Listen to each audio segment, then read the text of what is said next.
Good morning, friends. So we were talked about the sample and sampling. So in which we have already discussed the types of sampling, that is random sampling and non-random sampling. In random sampling, we see the four types of random sampling, that is replicate sampling, then without replicate sampling, systematic sampling, and stratified sampling, that is types of random sampling. So in case of with a replicate random sampling, we have already seen that the when the sample individual sample is selected again and again, then it is called as replicate sampling. And in case of without replicate sampling, the individual sample is should not consider again and again, then it is called as without replicate sampling. In systematic sampling, we have seen that when the individual sample is selected first randomly, and then the remaining samples are selected systematically. Mm, that's why it is called as systematic sampling. And we have seen the examples of systematic sampling. Now let's see the merits and demerits of this systematic sampling.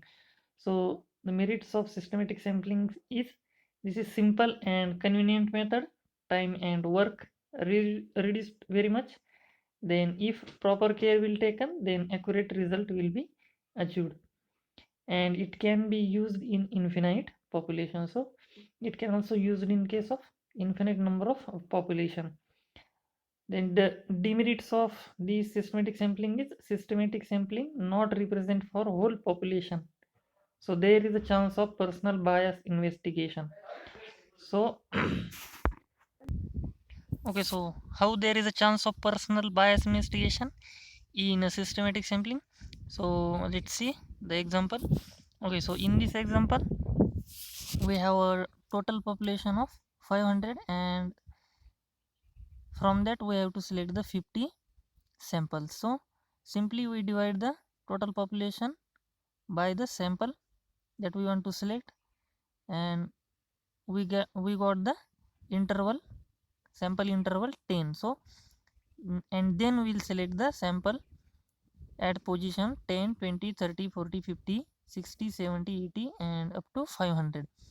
So now there is a personal bias in this example. So the individual sample, the samples between 1 to 9, 11 to 19, and like that didn't get the chance of being selected. So this systematic sampling creates the bias. Okay, so this is the merit and demerits of systematic sampling. Now let's see the fourth type of random sampling, that is stratified sampling. So it is a random sampling type. In this method, population divided into small group is known as strata. So the population, if the number of population is high, then this population is again divided into small groups, and these small groups is called as a strata. So the individual group is called as a strata, and all groups are called as a stratum. So the strata forms on the basis of age, height, gender, or any other like common characters. So the different criteria are used to form this stratum. A simple random sample taken from each stratum, and then the random sample is taken from that stratum. Sample are taken by different sample size. When sample from different stratum are mixed, then such techniques is known as stratified sampling. So this is stratified sampling. So now let's see the example of stratified sampling. Here we have the population, and this population is again divided into small groups called as a stratum. Okay, so the individual uh, small group is called as stratum, and the overall all the groups are called as strata. Again the sample are selected from this stratum, and at the end these samples are again mixed to calculate the samples. Let's see the example. If you want to take 50 sample from 500 population by stratified method, then how would you calculate? So let's see. Make strata A and B of population. Okay, so now we can divide this total population, that is a 500. We can divide it into two groups, that is a 200 plus 300. Okay, so population is equal to strata A plus strata B. Now we have total population. We have total population, that is 500. Now the N1 is the population of strata A, and N2, capital N2, is the population of strata B. And from this strata we can now select the sample, that is N1, small n1, sample size from strata A, and small n2, that is sample size from strata B. When we mix these n1, small n1 plus small n2, then we get the small n, that is total sample size. And how can we calculate this total sample size? Small n is equal to small n1 plus small n2. So small n, again we have to calculate the small n1. So how can we calculate it? Small n1 is equal to small n divided by capital N, that is total population, into capital N1, that is population size from strata 1. So is equal to, again, small n, that is total sample size is 50, and the total population, that is 500 divided by 500, into the total population of strata E, that is 200, is equal to 20. We get the sample size of strata A is 20. Similarly, we can calculate the small n2, and in which we get the total sample size of 30. We can now mix that sample size, that is 20 plus 30, and we get the total sample size, that is 50. So this is about the stratified random sampling. Now let's see the merits and demerits of this stratified random sampling. So the merits are, it is more representative and it ensure greater accuracy. Then it is easy and accepted by all universe. It also reduces time and cost of sampling. And the last one is non-homogeneous population can be applied. So there are some demerits also. To make homogeneous strata is difficult. Improper stratification make bias so that sample cannot represent whole population. So improper stratification, let's take this example. So when we group this population into strata A and strata B, we have a total population in strata A, that is 200, and we have total population in strata B, that is 300. So the chance of a sample being selected is more in case of strata A, because the population size is little small than that of strata B. So it creates the, this improper stratification creates the personal bias.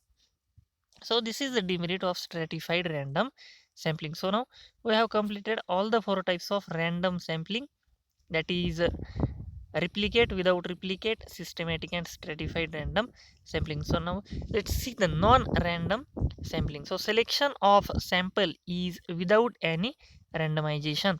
So selection is done on expert judgments, and this non-random sampling is divided on the basis of this purpose sampling and quota sampling. So let's see the first type of non-random sampling, that is purpose non-random sampling. So it is one non-random sample. It is a non-probability sampling, and in this individual sample are selected by some criteria. So now let's see the example of purpose sampling. Suppose the researcher wants to study beggars. Then he knows the 3 areas in the city where the beggars are found in abundance. He will visit only these 3 areas and interview beggars of his choice and convenience. So in this experiment we can see that the researcher investigate the beggars on the basis of his purpose. So he will visit only 3 areas where the beggars are abundance.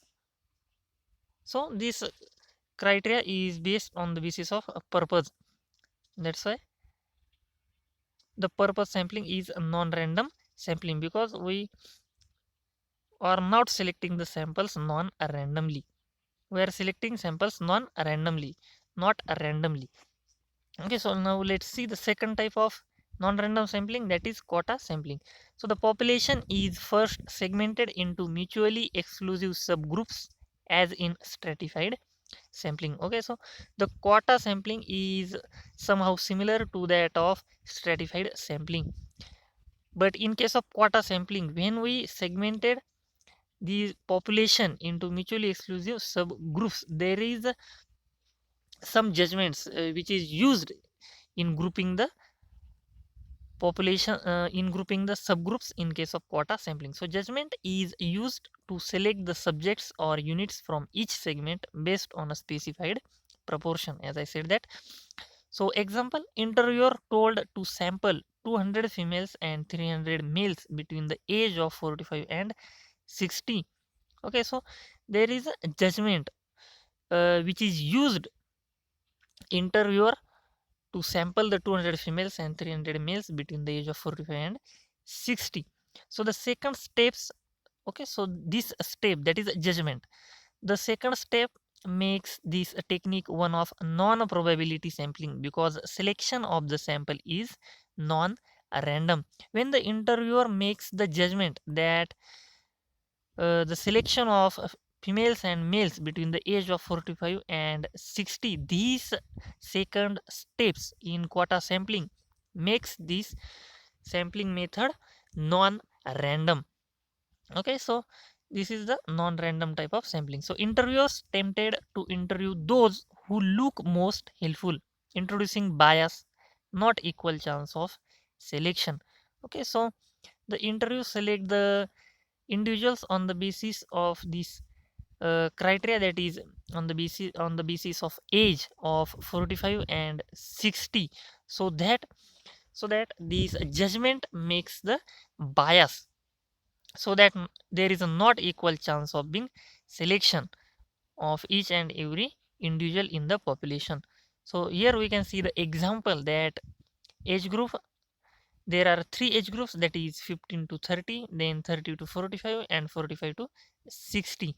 And the number of individuals in that age group is uh, the 15 to 30 age group contains the 11 individuals, then 30 to 45 age group contains the 15 individuals, and the 45 to 60 age groups contains the 18 individuals. So when interviewer judgments that give the judgment that the there is a selection of individuals between the 45 to 60 age groups, so that the 18 individuals are get selected, but these individuals, that is between the age of 15 to 30 age groups and the individuals between the 30 to 45 age groups, there is a no chance of being selection, so there is a personal bias.